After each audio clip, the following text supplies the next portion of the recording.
Oh, that was kind of loud. All right. Okay, so I guess to get started, we'll be introducing our lovely panelists. I'm so sorry. I know you just sat down, but yeah, so I guess to start, oops, we have a slide about Alexandra. I guess do you just mind introducing yourself, like who you are, what you do, like maybe just a little bit about your career, but I'm assuming we're going to be asking questions about that in a couple of minutes. Of course. Hi, everyone. Thank you so much for having us and sorry for being late. The weather is terrible.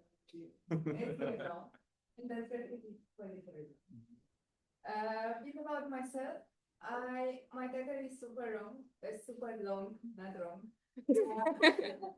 I'm a senior technical program manager for Microsoft. I work in cloud operations and innovation, and I deal with the strategy on artificial intelligence for our data center worldwide. So basically, I try to come up with a way to integrate AI in order to make data centers more efficiently sustainable, and you can add other adjectives if you want, because the list is super long. I'm a boomerang, as they call it, because I worked at Microsoft before it, and I worked as a software engineer, and then I left for the World Bank, and then I came back again. What else did I do? Yeah, I work for the World Bank, where I work with governments, around 30 of them.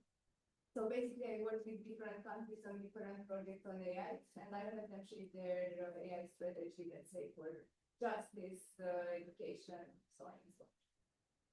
And I hold a PhD in AI.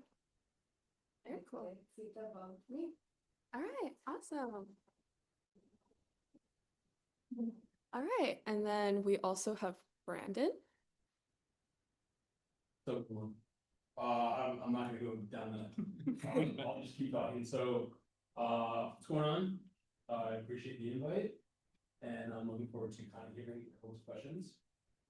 Yeah, I've been at Microsoft for about 4 years. First 2 years were doing applications, kind of like debugging. I was an engineering manager for a couple of teams of customer support engineers. And then I wanted to get more into PM space because that was what the game began to.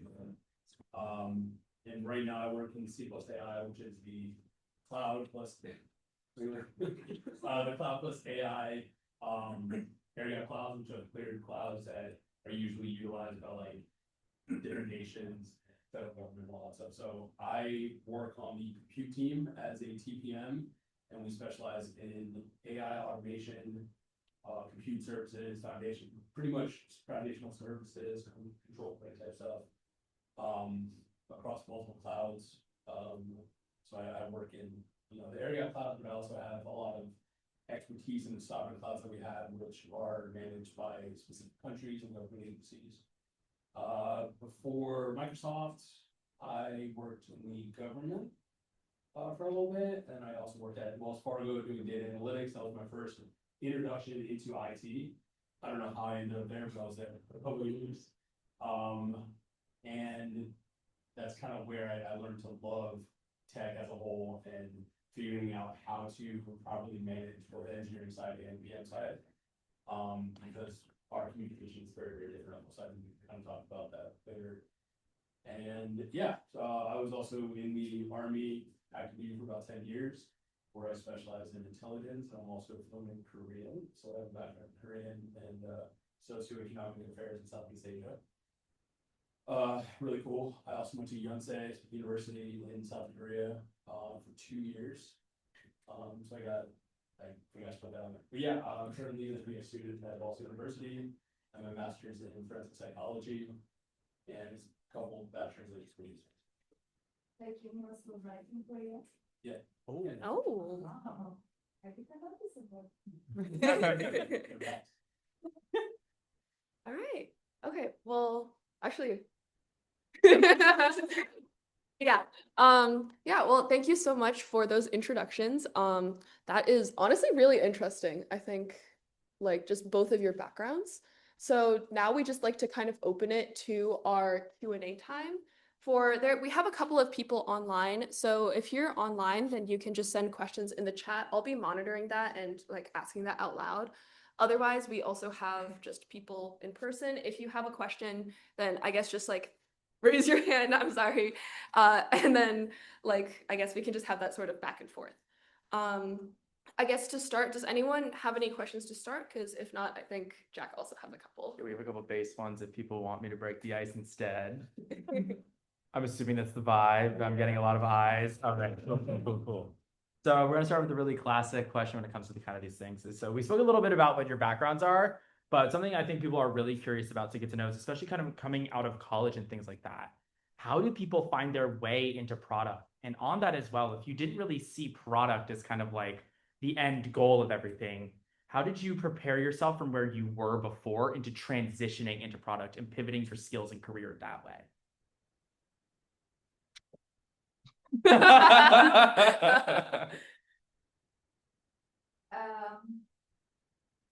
Complex question. Yeah, I didn't think I would go into product, and I'm not really product, I'm program. There is a small difference. We can talk about it. Let me start with that. So program is when you have multiple products. It's not just one. And the program, let's say it's artificial intelligence. So I manage the entire strategy of artificial intelligence. That means that I have like 20 products that I'm managing that are all zooming in into the same AI. That's program. Product is, I think, easier and nicer. Because you have just one product, right? Like Copilot. Copilot is one product, and you have conversation with your customers, with whoever else who have a good strategy for that one single. That's basically the difference. How I started into product. Yeah, I started as a software engineer. I was a software engineer for many years. And I had PMs, and I looked at how they did it, like, and then I realized, okay, I can do it better.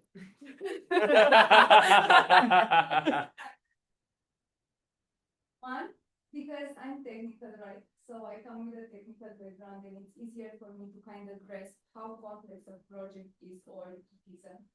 And I feel like if you're technical, it's easier to build trust with your engineers because they know that you're speaking the same language as them, you're on their team. So it's a different kind of idea. So first, by having PMs that I didn't really like, that's how I got into it. Second, having PMs that I really like. I think some years ago, I met a wonderful person, Mora. I'm still friends with her. And she was an inspiration to me. Like, I saw how easy she did it. And it seemed like she wasn't trying. Like, it seemed natural. And she didn't take it so seriously, which I like. But she also didn't do it like, okay, whatever. She cared. So it was the right mix that really spoke to me. And I thought, okay, I can be like you someday. And it motivated me to actually go into product. And this is how it happened. And one thing that like nobody told me, and it's super important, and people started telling me like later in life, it's perfectly fine to change gears. Like if you feel like product isn't for you and you get into product, and then you think, okay, maybe I really want to write code. Do it. There's nobody else cares really. Like it's only you, and you should build a path good for you, and it's fine to give it up anytime and try something else. Because like money will come eventually and recognition will come. It's just important to what you like and find that path. And to be aware that it will change like all the time. Because I'm not sure that I will like product like 5 years from now. But for now I like it. And I'm gonna change if I know it 5 years from now, and that's perfect.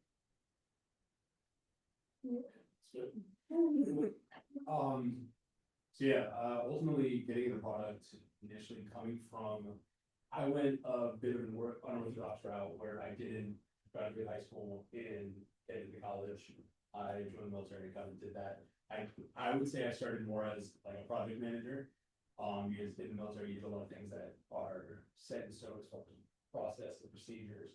So you learn that project there, and of course, like I got a lot of certification and education all along the way. Help it was more checking the box, and I'm setting myself apart from everyone else. The specifically in tech, because I think program management, product management, TPM is very, very different in tech as opposed to in banking, as opposed to a construction. So I have a lot of friends that are program or product managers in construction, it's completely different.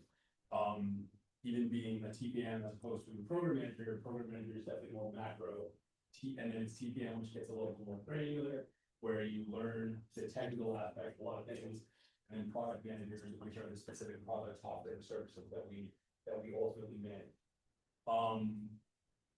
It really depends on what you want to do and how big of an impact you're trying to get to, I would say.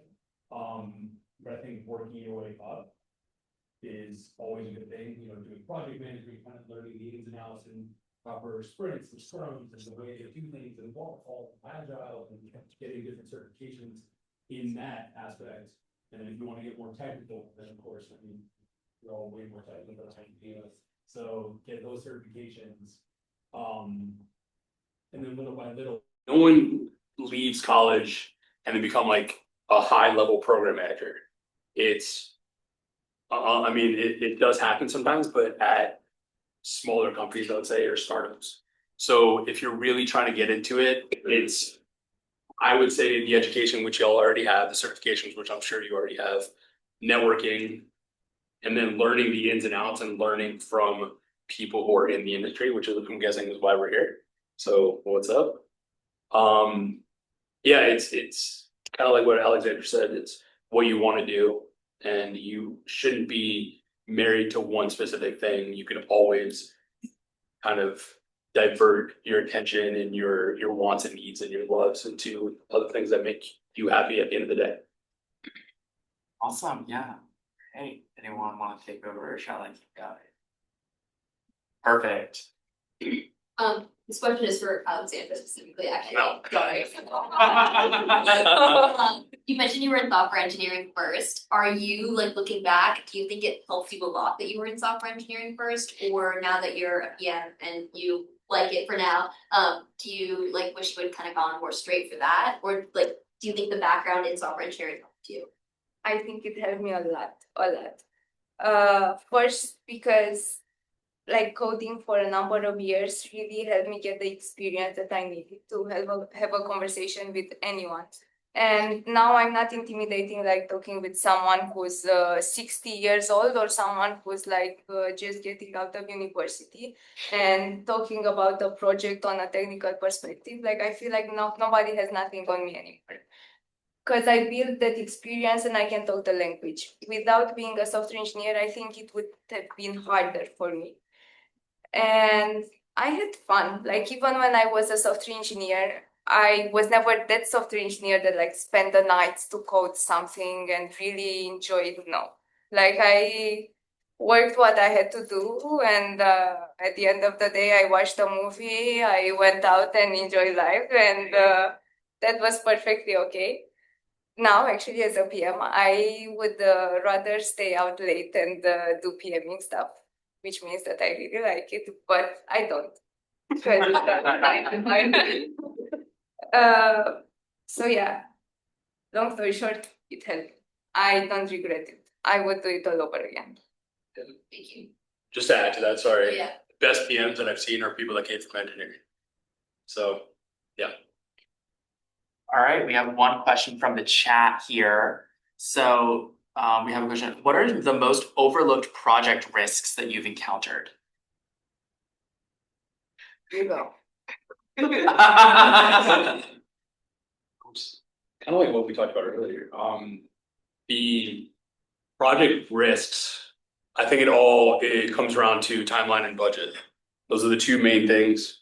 A lot of people, and I see this issue all the time, even at such a giant corporation that we work for, a lot of people just don't want to talk to the customer first. And before starting a project or a program or any kind of service, like you need to talk to the customer and say, what the heck do you guys want? Because without that, you're just creating an offering or a product that no one even asked for in the first place. And we're like, it's a headache in a lot of different aspects and it works, but the main risks that people overlook are the budget and the timelines, because without the proper budget, you're not going to be able to complete it.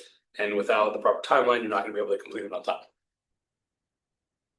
And yeah, I think you're right, but the solution of it on how to manage risks is at the beginning of the project. So really, don't start coding until you really think of all the risks. Yeah. Everything. Put them on a piece of paper, not on a piece of paper because we have laptops now, but put them in Word or somewhere and really think about them.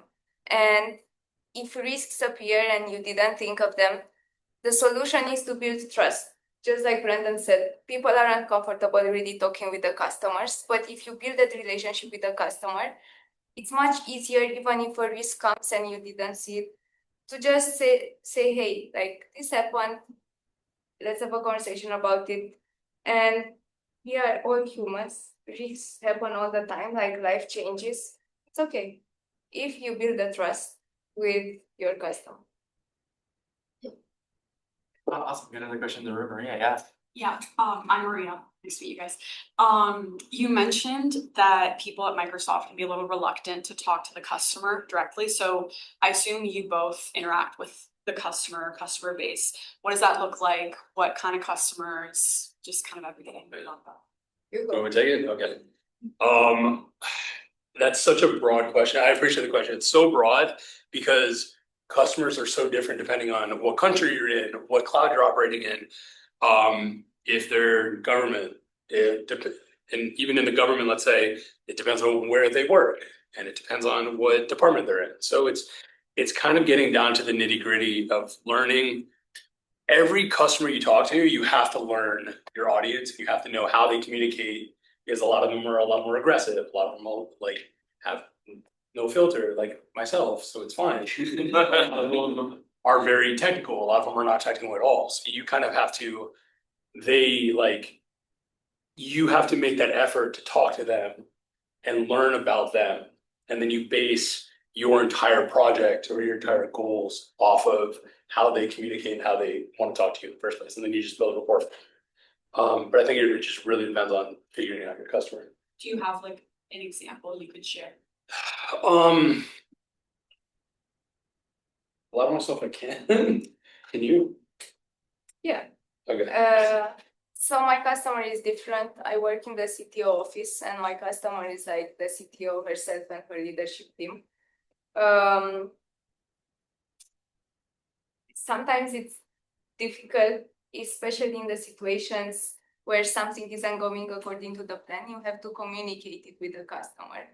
And like knocking at the CTO door and saying, hey, this isn't going according to the plan isn't like the most comfortable situation to be in.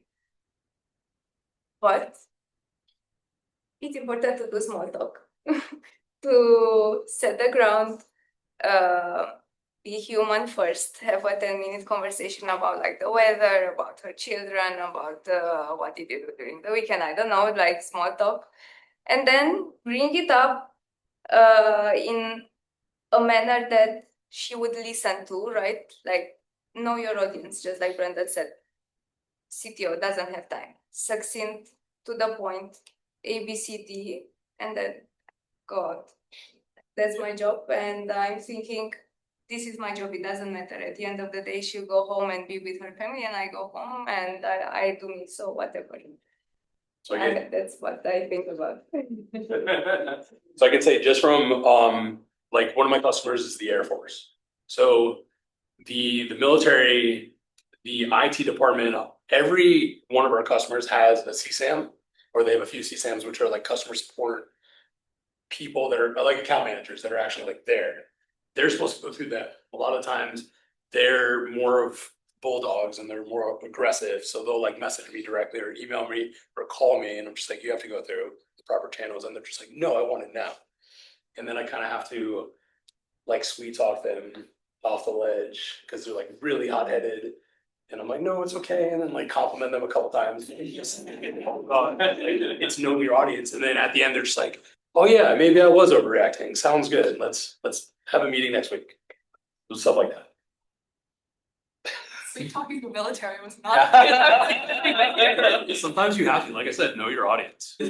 Like if you're with someone who, sorry, if one of your customers is very abrasive and has like poor communication, poor interpersonal skills, then you need to figure out a way to build that rapport with them. Like I have a lot of engineers, in the beginning when I first started, we would butt heads a lot because I'm very like, hey, let's sit down, let's talk, let's BS.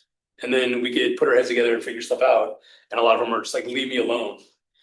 I want to be by myself. And I was like, okay, but I'm trying to help you. And then I like found out that they have a dog, and I found out what kind of dog. I was like, oh, I love dogs. Let me see pictures. And then now we're like super cool. So yeah, it's just, it takes time. Awesome. Any other questions in the room? Yeah, Wait, if someone else wants to go first, I can wait. I can build off a little bit on like what Maria said. So kind of, you guys have like a lot of non-technical like experiences slash like education. Like Brendan, you mentioned like you have a degree in Korean, and Alexandra, you have like a PhD in AI, which I'm sure you had to like write a lot of papers for. So I was wondering like what kind of experiences slash like education that you guys felt like gave you skills that could be like communication or like organization that you feel like has had a big impact on like your job. So not like software engineering, because like that's more tech related, but like more non-tech related experiences.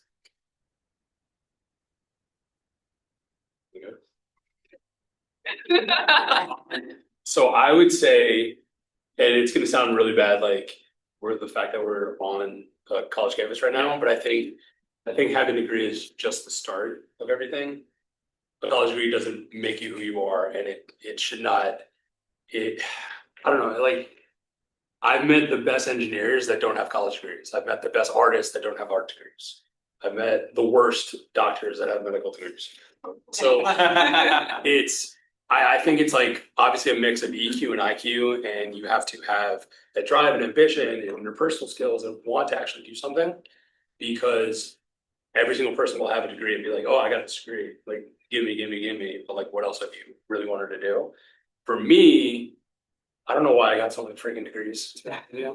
It was more of a, oh, it sets myself apart from everyone else. And then I want to do something, but like with Korean, I kind of had to.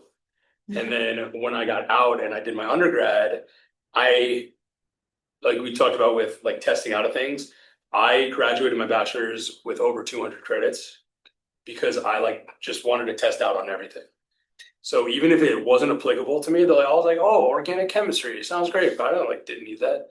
I just would test everything. Because why not? It just made me a little bit more well-rounded compared to me if I was just like, oh, I have my degree in finance, and then that was really it. So I think it's kind of a mix, a blend of everything, personality wise, emotional intelligence wise, plus your degrees and certification stuff that kind of boost you forward. Did that answer your question, or was it just like Yeah, the kind of like just learning as much as possible and putting your That's finger what I in think. every bucket. I think it's always good to be like a jack of all trades. Yeah. But if you really love something and you're passionate about it, you should go all in. Absolutely. We also have to figure out like I'm very methodical, and I consider life a marathon. And I know like I'm in my mid-30s. I know everyone here who's like college age, everyone is very much into the instant gratification and like the now and how can I make $1 million tomorrow.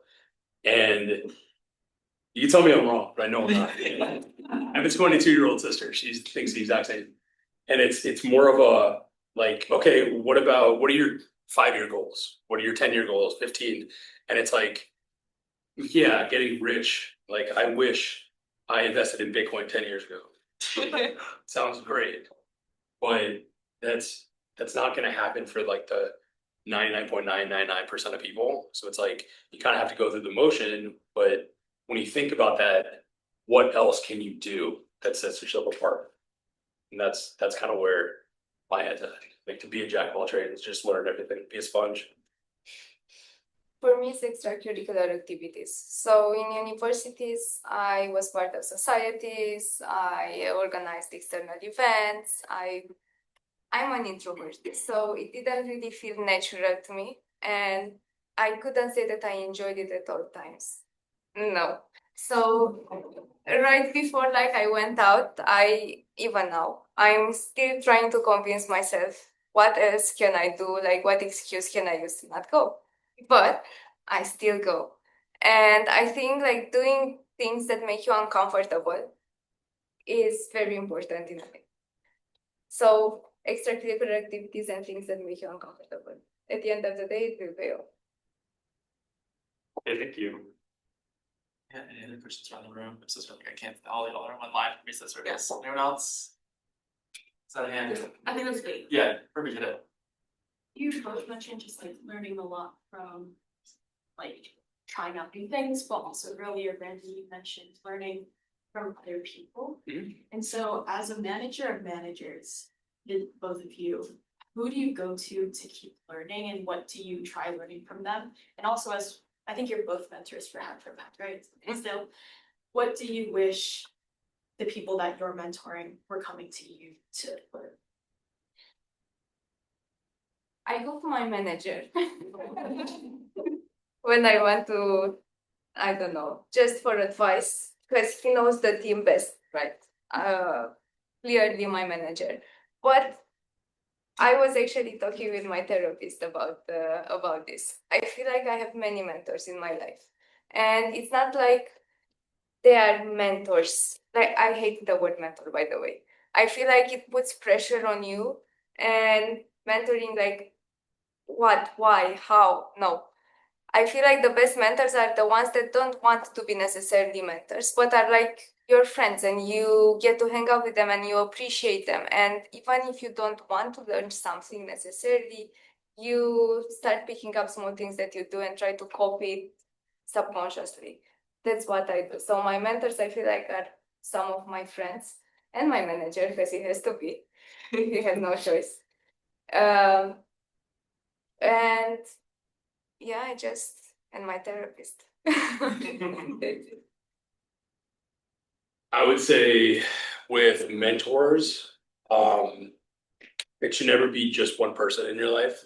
It should be just a myriad of random people with just strengths that you admire, in a lot of ways. Second question that we need to answer. I forgot. Oh, I'll come back to you. So, like, my manager, I don't consider a mentor. He's a manager at the end of the day. It's only because you can, it's one, I'm very much into finding a level playing field and then finding a mentor in that and then kind of like growing together. Because even though I could talk to someone that, like, my manager's been at Microsoft for 27 years. He's known the ins and outs. He was a PM and then he was engineering and now he's back as a PM. To me, he's very disconnected to like the lower level. So I talk to my team, and my team, one's from AWS, one's from government, one's retired military. So we all have different strengths and weaknesses. So if I have like a question about something and I was like, I know this person, I know Dana knows exactly what to do, I'm gonna like pick her brain about things.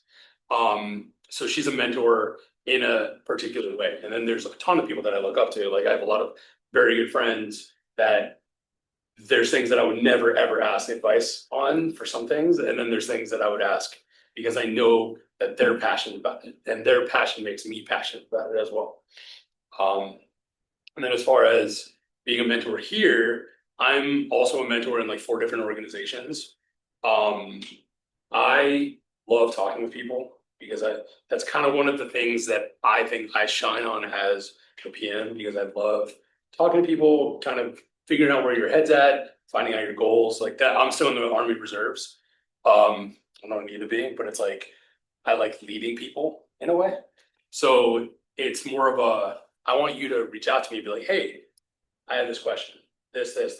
Can I pick your brain about something? Even if I don't know a lot about it, I'll give you like what I think. But I'm also never going to be that person, as I'm sure you can tell, I don't have a filter. I'm not really the most tactful person in the world. Like, I'll tell you exactly how it is. I'm also an introvert, which you probably don't believe. So I love being by myself. But yeah, so it's like, for mentoring, y'all, I would want you to like make the effort to talk to us, because we're here for you.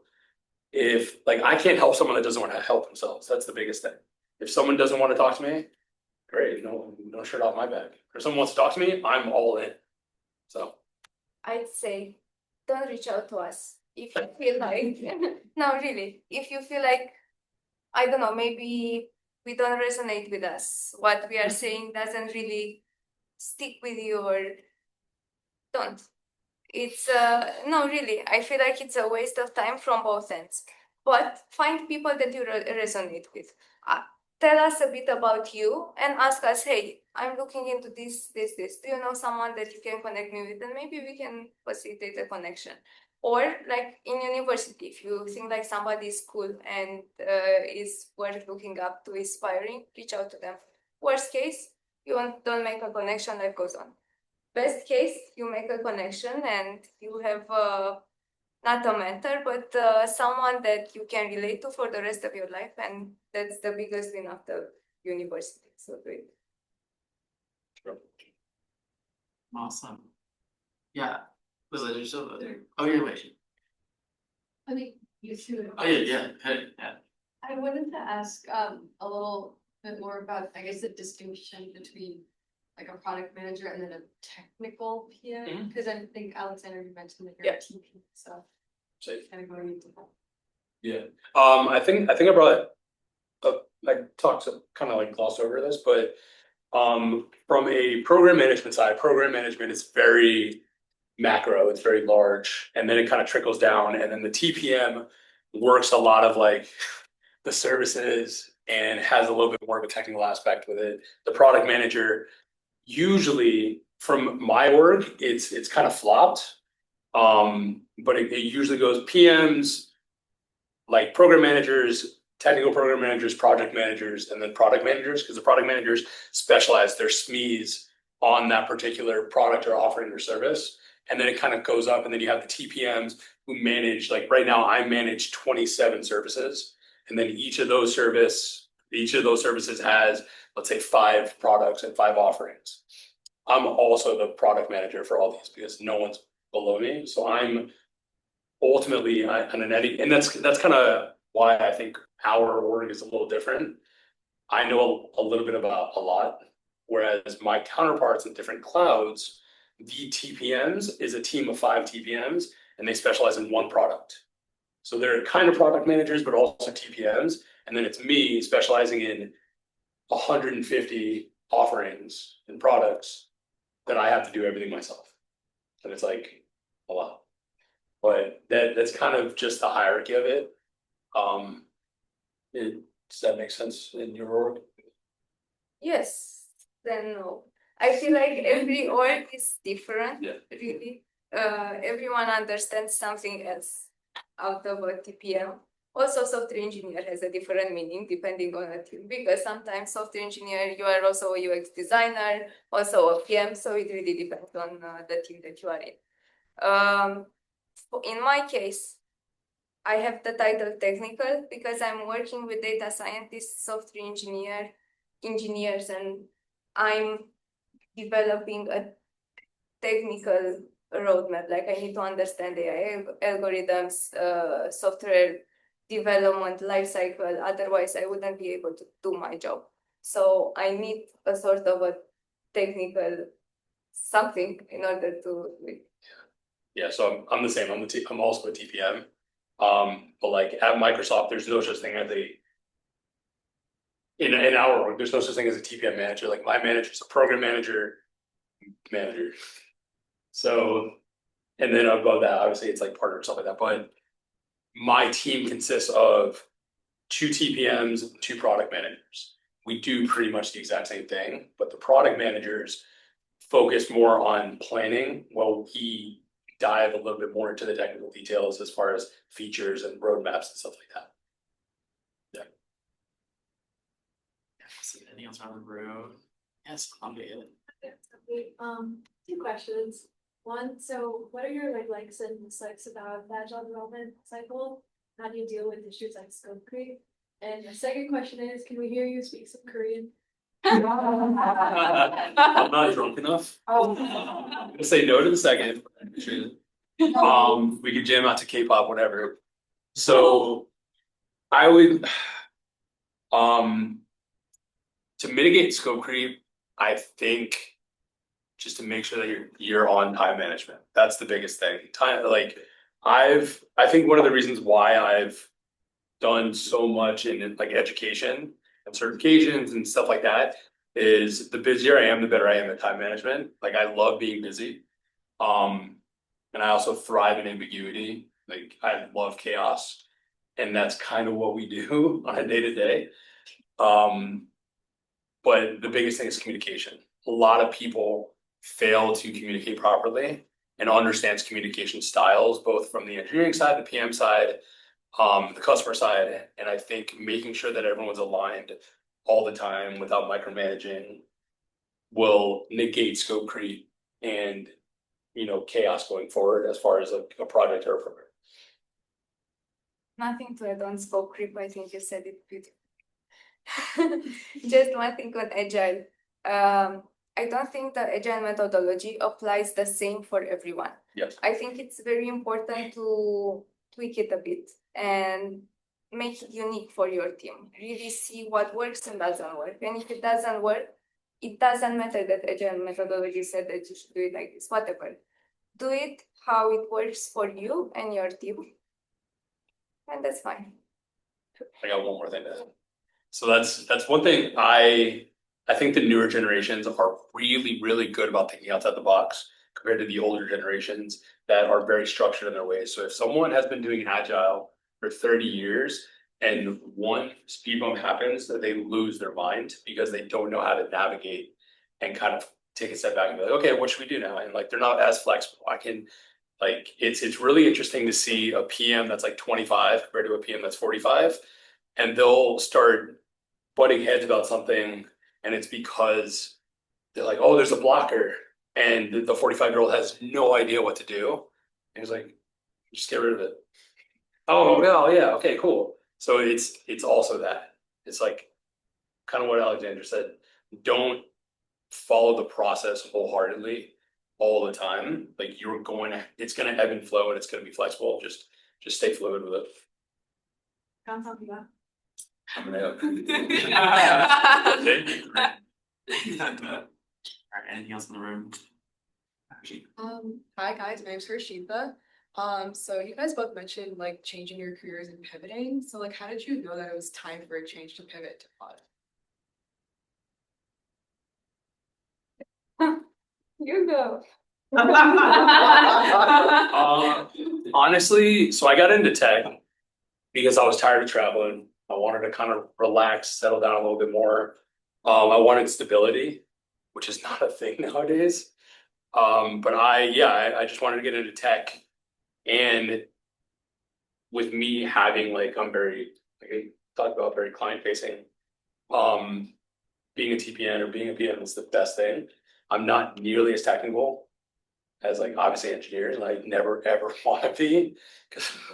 But yeah, it's just that's kind of all there was to it. And then I have a lot of friends that were at Microsoft at the time, and I kind of took the plunge and changed my industry.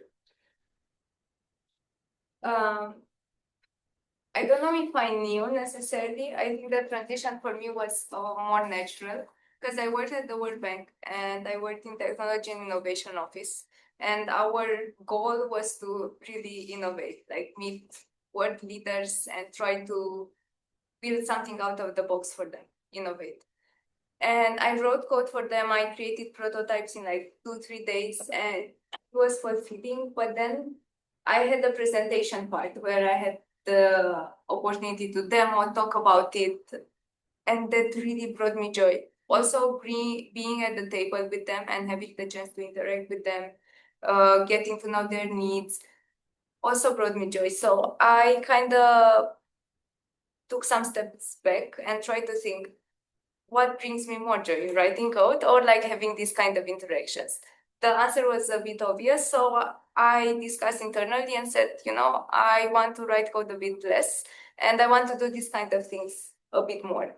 And my manager back then said, yeah, okay, I think you can do it, and that's what I did. Fun fact, I didn't write code less. I actually continued writing code more, but I tried to push for this kind of opportunities, and even if they weren't given to me, again, I'm an introvert, so it's very hard for me to say, hey, you said you were gonna do this, you didn't. But I try to push myself in those opportunities, even if they like it or not. I would just ask, hey, can you forward me that meeting invite? I would be in that meeting, try to pitch in when I could. So bring the opportunities to you if the opportunity doesn't come to you. Awesome. Yeah, call that. Hey guys, what's my name? I just wanted to ask for both of you, what does conflict management entail? Oh, man. The big C word. Want me to go? I have every day a drama. Yeah, so I can actually give you a real world scenario that just happened yesterday. And the day before, so we had an all hands, and we have an engineer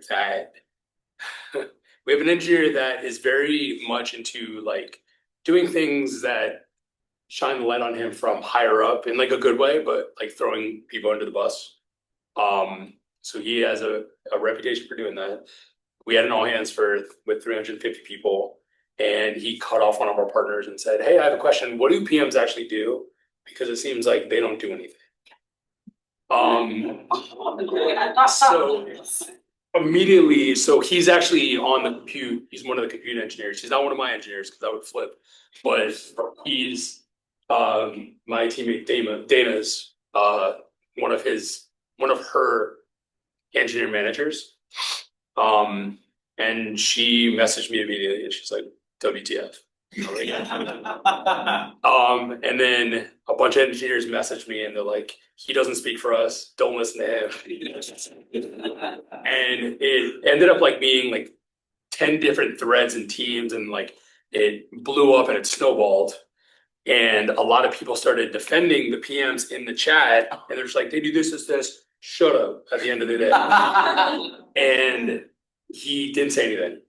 So I know that Dana took it personally, and I just thought like it wasn't how he said it, it was like who he said it to was the audience. So immediately there's like that communication lapse of like engineers and PMs in a meeting of 350 people with probably 5 to 10 partners. It's just not the best place.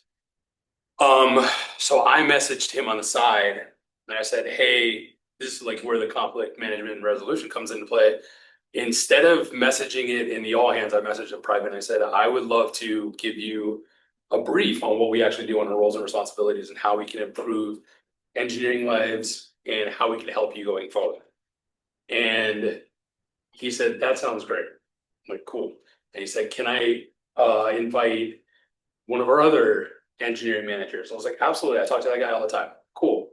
And then I noticed that he started forwarding it to his boss, a couple of the partners, because that's just what he does. He's just like, "This is what's going on. Like, let's hope Brandon fails." So I messaged him and I said, "Don't accept it. Please decline that. He's not allowed to like forward this." So I talked to him about it. The presentation is tomorrow, so I've been like working that. But Dana does not want anything to do with it. She doesn't want to present. She doesn't want to be in the room with us because we're all interested. So it's just going to be me and then 4 managers, and I'm giving them a really dumbed down presentation. It's more of a presentation to be like, "You messed up. You look dumb. Let me make you look dumb even more." Like, this presentation that's so bare bones of like what we do. And I actually sat down with a couple other engineers yesterday. I was brought into a conference room, and they felt really bad because they knew what he did was wrong. I'm like, "Cool," but like the biggest thing is communication. So we hashed it out for about an hour, and it was completely unnecessary. But it's like another hour that instead of me working my products, my services, I have to babysit. But it's going to happen. It's every industry, every company. There's always going to be people like that. So yeah, I mean, I'll let you know how it goes, but that's just one of the many conflict management resolutions that we have to deal with on a day to day. Doesn't matter how old you are, like You think out of college there's gonna be no drama, there's. So. Just a quick question on that. Sorry, Alexandra, but so like when you do have to like have that 1 hour meeting and like it pushes your other work back, does that go past your 9 to 5, or do you still get into that? Like You don't how let much- them stop. How regular is that? Every day. Okay, Yeah. so it's like not 9 to 5, it's like a 9 I'm- to 7. Yeah, even on Sunday, I was sending out emails to the point where one of my engineers was like, "Get offline. What's wrong with you?" Because he was on call, so he was online anyway, and he noticed I was online.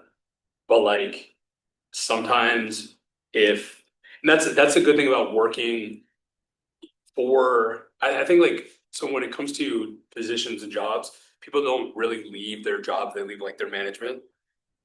Having, and we can talk about that, like toxic leadership and management is what makes people go somewhere else.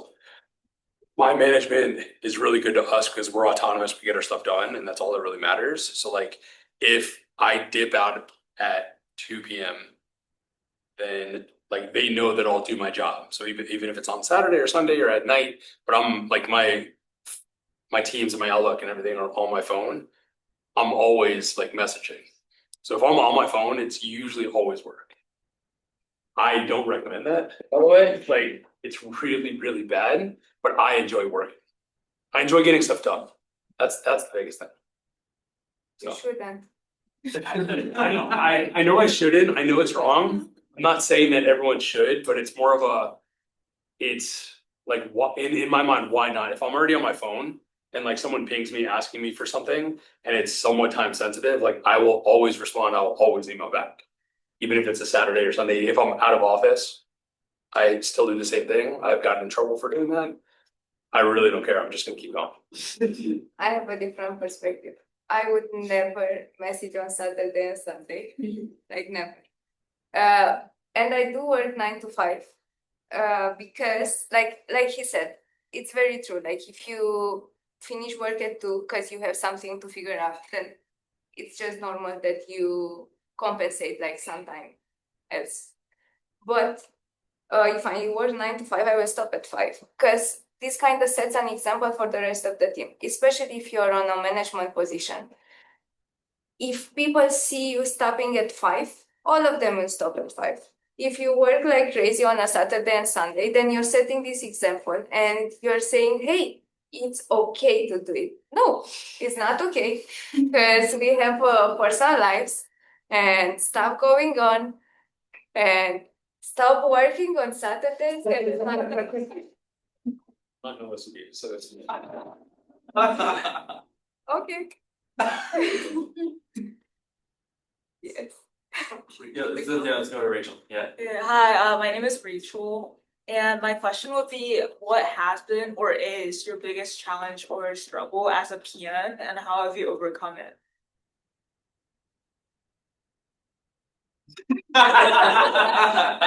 I'll go first again, that's fine. No, the communication, just understanding people's communication styles and the personalities and not like if you need to get something done from someone, we have a really big issue. We have to talk to the public and commercial teams in a lot of ways to implement something in their service. So like one of my services in the air gap cloud, they also have the same service as public. So we should be working together, but one, they're usually in different countries, they have different hours, they have different schedules, they have different communication styles. So with me reaching out to them, a lot of the times they just won't give me the time of day. Like if their PM is a principal PM, and he'll look at me and be like, this guy's not even a principal, like I'm not gonna talk to him. And then I have to figure out a way, like I talked about with sweet talking, is figure out how to communicate so they'll actually listen and get the job done. That has been by far the biggest headache that I've seen at Microsoft so far, is because everyone likes to talk over each other or just not talk at all. So you have to find that common balance and that medium to understand each other to actually get stuff done. I don't think I have like a straight answer because it really depends on the day. Like sometimes there is a conflict. That is the biggest problem that day. Sometimes, I don't know, we don't deliver something on the day that we said that we are going to deliver. That's the problem that day. So it really depends on the day because each new day brings new struggles. And I can pick just one. today, for example, I also had a conflict management situation. So that was the conflict of the day and the struggle of the day. I'm sure tomorrow will bring something. It's okay. You just need to be flexible. Right. Makes sense. Wait, as a follow-up question, when you are trying to resolve like a conflict with someone or just trying to communicate with someone, and this might apply more to someone you're managing, when do you kind of like know to put your foot down? Like maybe they have like an emergency or like some kind of personal situation, but how do you differentiate that versus like they're just like not wanting to communicate with you and you need to be like stricter with them? I love this question. I love it too. So somebody told me some months ago something that really changed the way that I see conflict. They told me that it's important to think of the intention, not the action. So every time when there is a conflict, I don't care what the other person did. I care why they did. So I try to understand why. And sometimes it's easier, sometimes it's harder, but some people will tell you why, some people won't. But once you understand why, it's much easier to manage the situation. So, yeah, I think the first step in any conflict is just getting down to the why. And then second, I approach it with a humor also, because I try to find like a small thing that we can laugh about. And then think that we are all humans. It's okay to not get along all the time. Life goes on. Perfectly fine. So I'm more loose in that sense. I don't really take conflict seriously, and when I do it with a grain of salt. Life is fine. So we have to laugh. Yeah, so I think the why is really what matters. It's everyone has hiccups in their life. I think being loving and empathetic and understanding of everyone's situation, one will build the morale of the team, build rapport, build a reputation as someone who's caring and understanding. Like I'm very, very understanding, but you gotta let me know. So it's the communication aspect too. I've had people when I was the manager, I was in charge of hirings and onboarding and firings and pretty much like every aspect of that process. And people were like late to work because that particular team, they were hourly. So it's like, okay, you have this schedule. And if they were late, like tell me why. Like I get it. You're like, oh, traffic. I mean, everyone knows here traffic sucks. So like, oh, I was stuck in traffic for an hour. I'm like, okay. And then they're late again, and then they're late again. And then it's like it becomes a pattern. That's the biggest thing is like things happen. But when it becomes a pattern and they don't communicate it, that's when you have to unfortunately start like babying them in a way. It's really hard to find that fine line between like that it's just going to lower morale or you ease up and let them kind of take advantage of the whole situation. Because some people are like that. Just naturally, some people have terrible work ethic and they'll take advantage of you in every which way. I had one person on my team who faked having her son in a car accident and go into a coma, so she needed to leave. She didn't have a son. But she like freaked out and like told me about this, and I gave her like paid leave. I was like, "Oh, take care of your son. That's crazy. It sucks." Horrible. And I was like, we were like hugging, and I like, well, yeah, it was. And then I found out she didn't even have a son. No, she's not working. But it's like fool me once, shame on you. Fool me twice, shame on me. It's you want to have trust in people and love in people until they give you a reason not to. I know that's not the worst one. How long are you left? Oh, I like when I found out, I like asked her why. She's like, after this episode, you should leave the company. I fired her. Oh, I fired her. When I found out, yeah. She went on like vacation. Went to like Cancun or something like that. How did you find out? one of my other team members told me. Oh, yeah. It's like, I don't wanna cause drama, but like, she doesn't have a son. So I had to like do digging and I was like looking on like social media and stuff like that. Yeah. It was a whole ordeal. Are these people like around 30s? Like they're not young and mature individuals. You say young and mature or young and immature? Young, immature. No, she actually was not. She was older. That's crazy. Yeah. Jaw dropping thing you guys have said so far. Yeah, that, but like I managed 60 engineers. So like, yeah. How are you supposed to do it as a son? I mean, usually I talk to them and stuff like that, and she actually told me she did in the beginning. And that's what she said. I was like, oh my god. She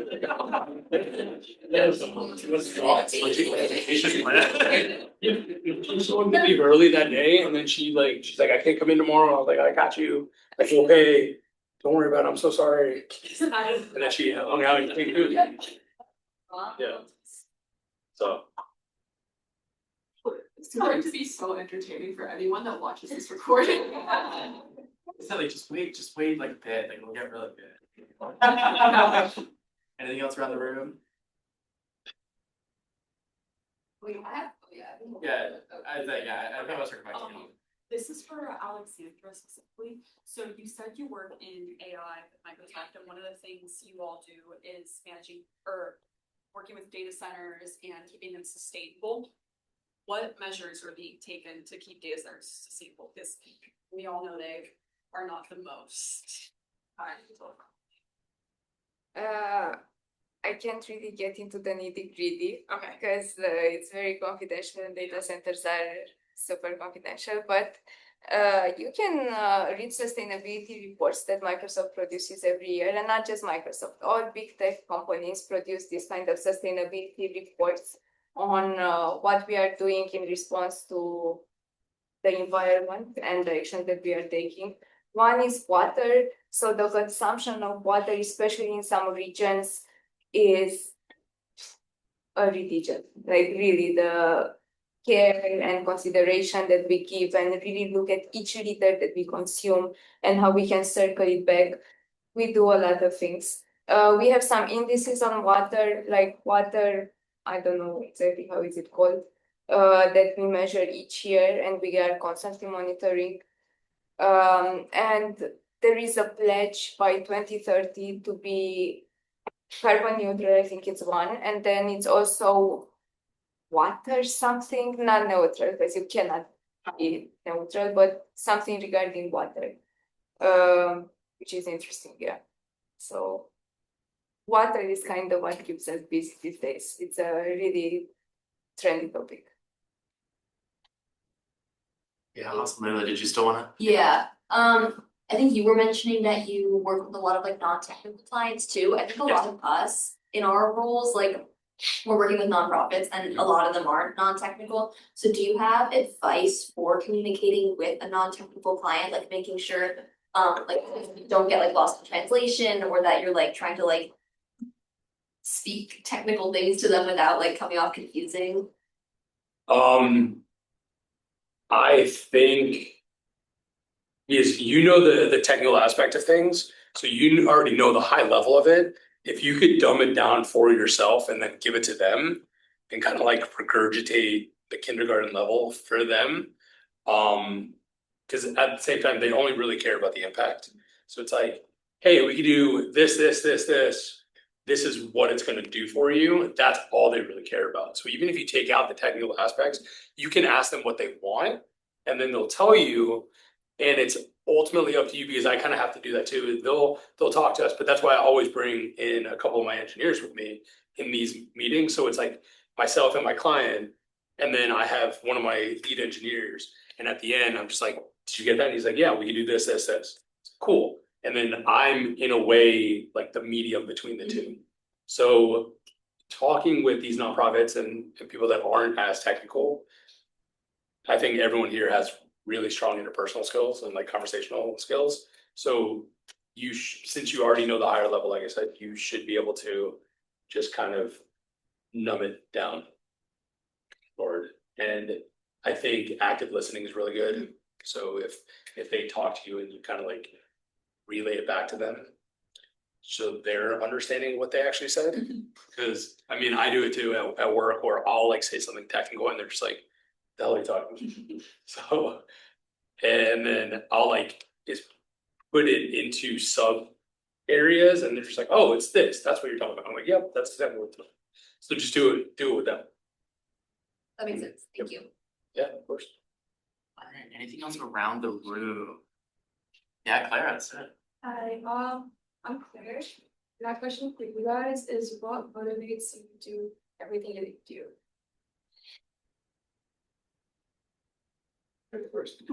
I can start.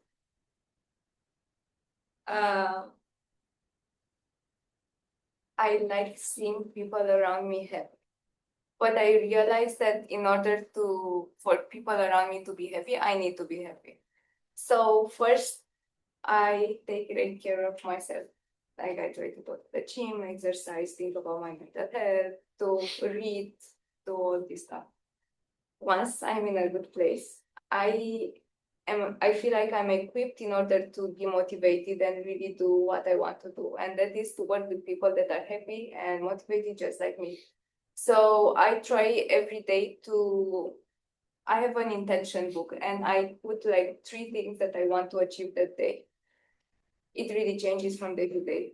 Like today I said that I want to do a kind gesture. I don't know what that kind gesture is, but I will find out like throughout the day. But that's my intention. So it motivates me to fulfill my intentions of the day and to work with happy people and try to make them happy if they are not in a way or another.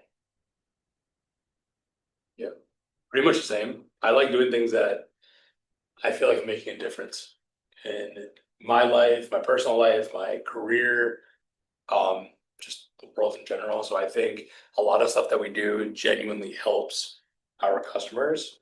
And then, of course, working with like-minded individuals, working towards a common goal, it makes you want to work harder because you're not eyeing and sizing each other up all the time, but it's more of you're pushing each other. You want everyone to be better. I think that's a really good characteristic to have in a team environment. And yeah, just like you said, working on yourself, figuring out what makes you feel better as a person. Because if you feel better, you want to work better. And if you work better, your team wants to work better. And it snowballs up and then it snowballs back down where the client's happy, your company's happy, your team's happy, you're happy. So you just kind of go back and forth. Yeah. Awesome. Anything else? Krishna. Yeah, my name is Krishna. I'm the co-executive director of the organization along with Aryan.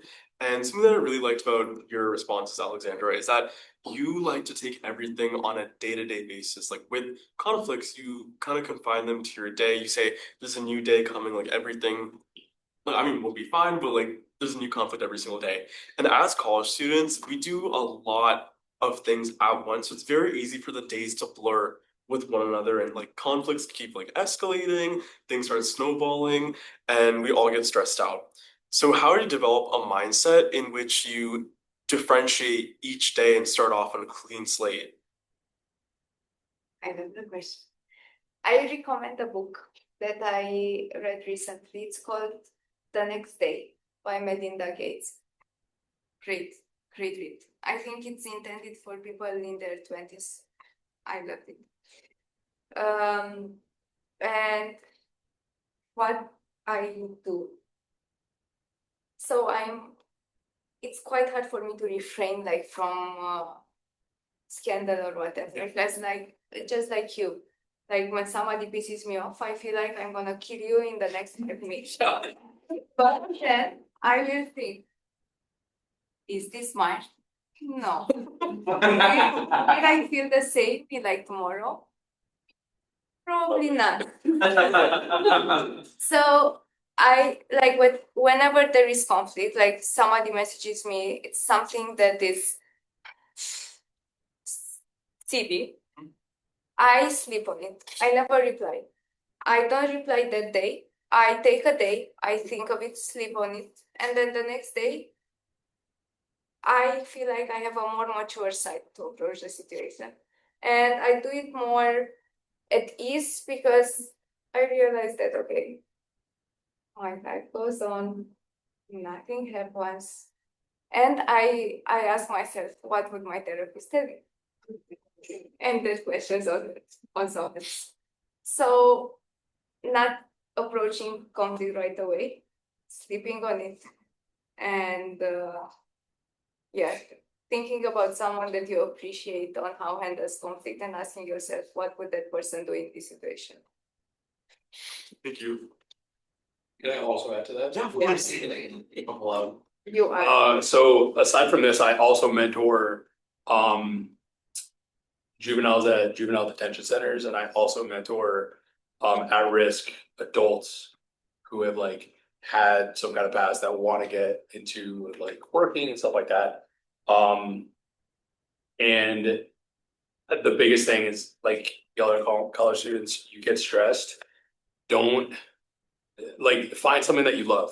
Like focus on that where focus on your mental health. That's gonna like all your problems are still gonna be there. So might as well take an hour, go for a walk, go play Xbox, go like do something that helps you mentally, physically, like go to the gym. It helps a lot. And that's kind of the biggest thing is people get in that mindset and they're stressed and then they spiral and they don't ever leave that dark place for months and months and months. And you could tell, like I've been there. It's and then people like see you and be like, "Are you okay? What's going on?" Because I haven't seen you, and then two, you look rough. So the biggest thing is you got to focus on yourself. That school, of course, you have deadlines and like assignments and stuff like that, but there's no point of stressing about something that you should not stress over. And let me piggyback on that because I like your answer. What I do, especially if that person is here, majority of my team isn't here, so it's very hard for me to do that. But while I worked at the World Bank and I had my colleagues there and I went to the office almost every day, if there was a conflict, I would take that person out for a walk. And we would walk around the building and talk while walking. And it's easier. And because one, we don't have a visual contact. We just walk next to each other. And then second, like Brandon said, while you're walking, it's like studies show that you're not that nervous, angrier, and it really helps. Just take a walk with a person that you don't like. You will like it. That's great. I want to pull one question from the forum that someone sent me, because I actually thought this was a really great question as well. So what direction do you see product in these kind of roles heading in the next 5 years, especially with the integration of AI into workflows and things like that? And do you see this as a threat to any sort of job security that comes with layoffs that may be associated? Because I think this is a real concern in a lot of people's minds coming from college. Yes. We discussed about that question right before this meeting. And I think, should I go? I can. I owe you, right? Yeah, yeah, exactly. I think the role of a PM will be super important 5 years in the future. Because slowly but surely, you see that AI is taking away like the software engineering jobs because it will learn how to code, how to do it better, and how to do it with less input than it needs now.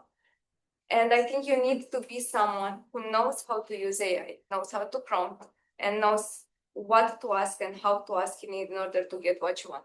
And a PM should be able to do that.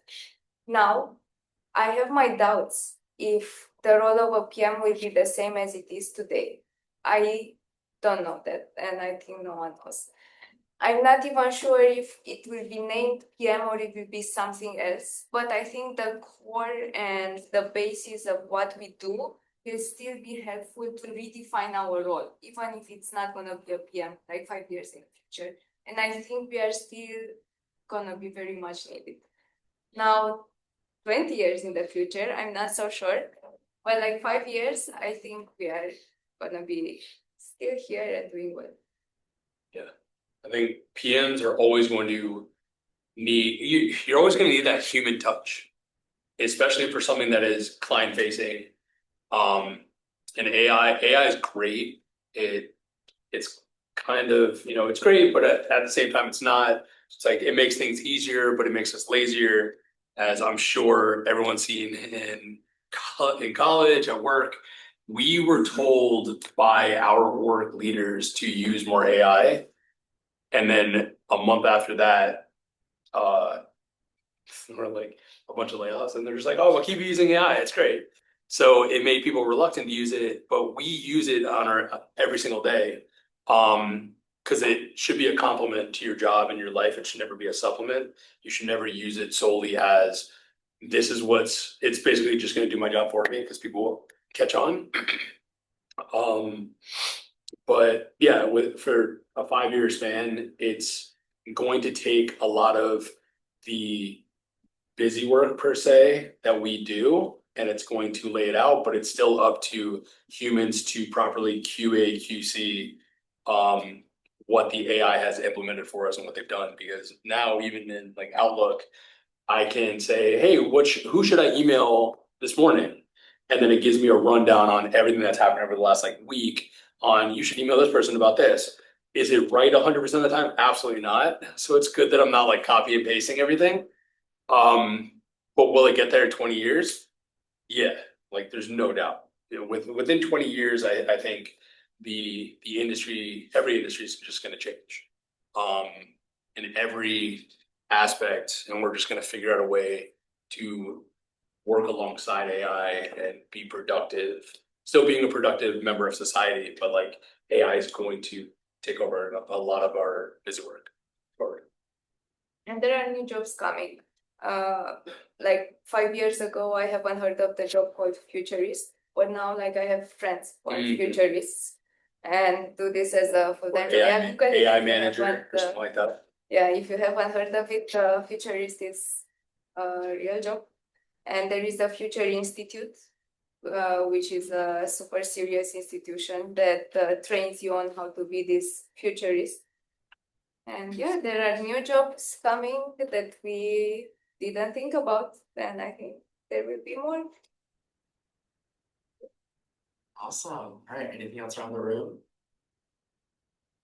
All right. With that, I guess we're going to wrap here. Thank you all so much for joining us on Zoom. Valentina, anything else that you want to add to wrap this up better than I am? I mean, I feel like we originally anticipated this to go from 6 to 7, and we're already pushing 7:30. So I guess for both the people on Zoom and the people in person, really appreciate just all of the conversation that we've been having. I feel like this was a lot of really interesting information, and I hope that you guys also felt like you got a lot from this. And of course, thank you so much to Alexandra and Brandon for coming in and giving us your time and all of the insights. Yeah, so I guess we can wrap up the Q&A portion here. So, oh my gosh. Thank you. Yeah, so I think I will stop this recording here. Hold on, okay, this is gonna be really embarrassing. Oh, yeah. I can't figure out how to stop this.